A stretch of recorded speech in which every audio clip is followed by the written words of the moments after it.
So this is the story of my Crataegus, my hawthorn raft that was exhibited at the Trophy in 2017 and won Best Deciduous.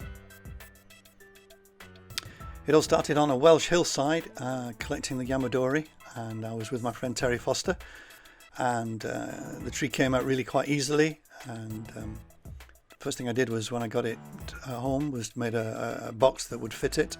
It's in a very open soil mixture, and as you can see it's really just a tangled mess of sheep eaten branches.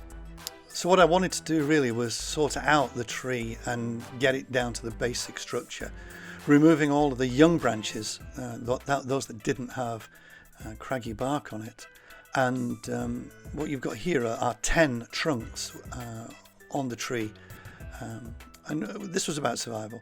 Here it is being exhibited very first time in 1994 at the Joy of Bonsai, and it was decided really that the pot wasn't suitable. So when it came to repotting, we removed a big ugly root at the back and got a rectangle from Derek Aspinall, a good friend of mine, and as you can see it's much more suitable. Here it is in springtime, and it's really a nice tree in spring. So when it was repotted, we had to change the angle of the tree, and what it meant was that the right hand side of the tree in actual fact was facing away, so I needed to bring the main trunk around to face forward. So I did this by drilling a hole through a knot hole, which was very fortunate, and cutting a wedge out of it with a very fine saw. So here's the first cut, and here is the second cut, and so in removing that piece of wood I was able to bend it onto it and bringing it forward by about 25 degrees, which was fantastic. Here it is held in place with copper wire in those two parts, and this is a couple of years later, and it's fused and it's very, very strong. A few years before I actually did it a branch on the left hand side, but that's the only photograph I've got of it. So here it is repotting again many years later with my friend Harley Rider, and as you can see it's a very solid mass, and you see the water that's still retained in the bottom of the pot. We did also choose to do this on probably one of the wettest days of the year. It does tend to rain quite a lot in Manchester. And here we are actually clearing, the surface. We're exposing the roots, and as you can see, they've taken the shape of the pot. And now, it was a very, very wet, muddy day, muddy thing to do. I mean, you can see there the roots at right angles as it hit the side of the pot.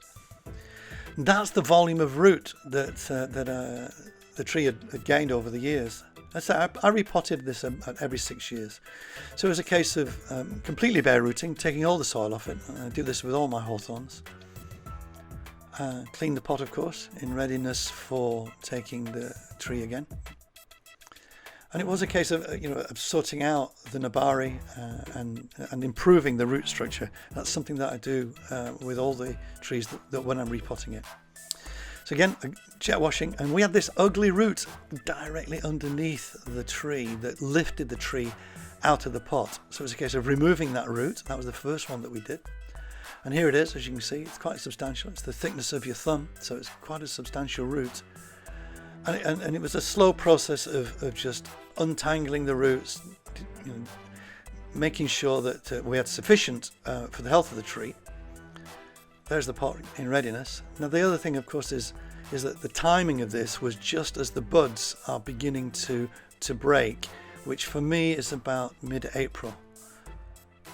And as you can see, there's a lot of root that's been removed. So it was a case of positioning the tree exactly as I wanted it in the pot. Just to go back, that's the amount of root that we had. So you can see yellow in there, that's Kanuma. I actually put a little bit of Kanuma in with my mix, and it just sweetens the soil. So there we are, placing the tree in, improving the nabari. You can see some nice new young roots there. And I fit in tying directly onto the thicker roots because they will be removed over time. There it is in the greenhouse, sitting with moss. Now, winter protection, I leave it out all year. That's tipped up so it drains well. There it is under a duvet of snow, and that also helps with cracking the bark. This for me is when it shows best, when the new growth just comes out, those beautiful little leaves. The tree does flower, I'm very fortunate for that. And here it is as it was exhibited at the trophy in 2017. The table was specially made for this tree, as was the pot by Derek. I was very pleased and quite surprised to win, because in that competition there's some fantastic trees. But it's nice to have worked on a tree for 26 years, bring it to a show and for it to win a prize. All the way from the mountain to the exhibition, all the work that's been done, 26 years of enjoyment. And here it is when it was first internationally exhibited in 1997. And there we are. One of those trees, one of those things has aged better. So there is the raft, approximately 1 meter wide, and it's 5 trunks, the perfect size. And as Mr. Kimura said in 2001, it was the best deciduous raft he had seen outside of Japan. Thank you for watching.